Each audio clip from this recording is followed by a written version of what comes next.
चालबाज मासी रंजू बहन की बहू सृष्टि बहुत संस्कारी थी। दोनों सास बहू बड़े प्यार से रहती और मिलजुल कर घर का काम करती थी। पर ये बात कईयों को तो अच्छी लगती, लेकिन कई लोगों को तो जलन का कारण बन गई थी। एक दिन सृष्टि से मिलने उसकी सहेली घर आती है। अरे सृष्टि, तू तो बड़ी अच्छी लग रही है। यहाँ तो घर का सारा काम करते करते हालत ही खराब हो जाती है। अपने ऊपर ध्यान देने का वक्त ही नहीं मिलता। तू तो बड़ी किस्मत वाली है। सृष्टि इस बात से हमेशा खुश रहती थी कि उसे एक अच्छा ससुराल मिला है। लेकिन एक दिन रंजू बहन की दूर की मौसी उसके साथ रहने आती है। अरे तू क्यों सारा दिन घर का काम करती है? बहू को बोला कर घर का काम किया करे। अरे है तो वो भी बेटी की तरह ही ना, और मिलजुल कर काम जल्दी हो जाता है। तू तो बड़ी सीधी है। देख कैसे मटक मटक के सारे घर में घूमती है तेरी बहू। मेरी बहू होती तो इस वक्त मेरा पैर दबाती। क्या ये तेरे पैर दबाती है? पैर तो कभी नहीं दबाए इसने मेरे।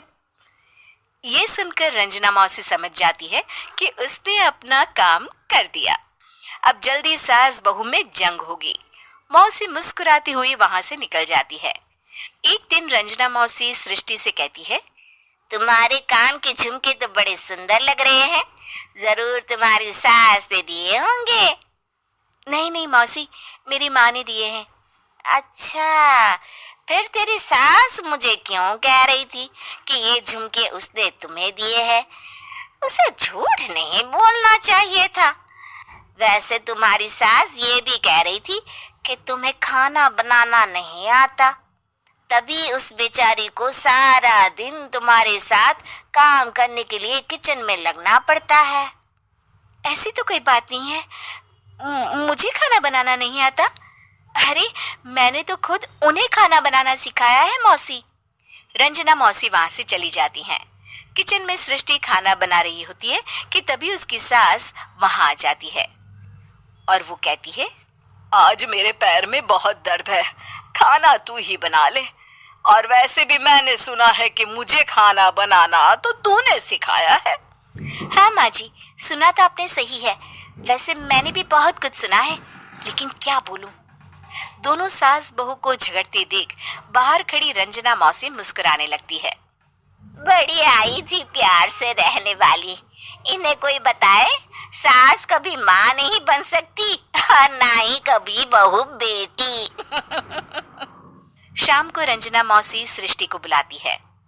अरे सृष्टि बेटा, जरा एक कप चाय तो दे दे।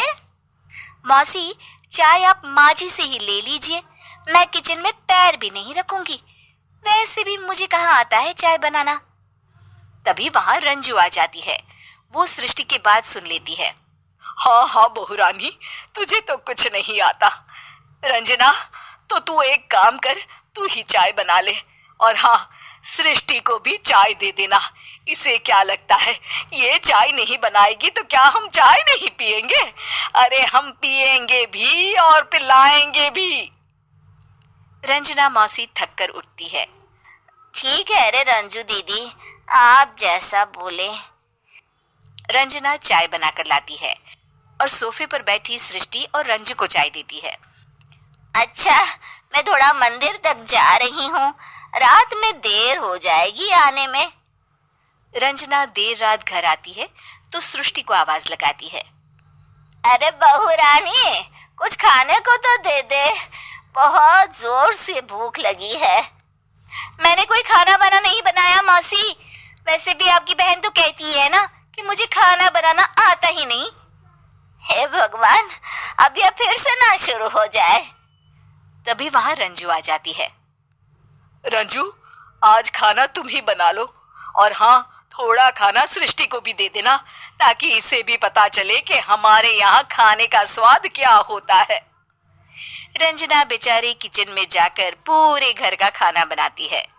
जब वो खाना बनाकर बाहर निकलती है तो सास बहू टेबल पर बैठकर उसका इंतजार कर रही होती हैं। लाओ लाओ रंजू, जल्दी खाना लाओ, बहुत जोर की भूख लगी है। सास बहू खाना खाकर अपने अपने कमरे में चली जाती है। अगले दिन सुबह रंजू रंजना के कमरे में जाती है। अरे रंजू, अभी तक सो रही हो? जरा नाश्ता तो बना दो। तुम्हें तो पता है ना कि बहू आजकल किचन में पाँव भी नहीं रखती। पता नहीं किसने उसके कान भरे हैं। चलो अब उठो और नाश्ता बनाओ। और हाँ, सृष्टि को भी दे देना खाने के लिए। अरे उसे भी तो पता चले कि हमारे घर का नाश्ता कैसा होता है। मैं नीचे जा रही हूँ, जरा जल्दी वक्त पर आ जाना। हाँ। रंजना नीचे उतरती है और उसके हाथ में सूटकेस होता है। अरे रंजू, कहाँ जा रही हो? नाश्ता नहीं बनाओगी? अरे मौसी, बहुत जोर की भूख लगी है, नाश्ता अभी तक नहीं बना। अरे मैं कुछ नहीं बनाऊंगी, मैं तो घर जा रही हूँ। तुम सास बहू के चक्कर में मेरी तो कमर ही टूट गई। अरे अरे मौसी, कहाँ जा रही हो? तुम चली जाओगी तो हम सास बहू को खाना कौन खिलाएगा? रंजना मौसी भागते हुए कहती है, अरे मेरे बस की नहीं है, मुझे माफ करो, मैंने तो गलती कर दी तुम दोनों के बीच में झगड़ा लगाकर।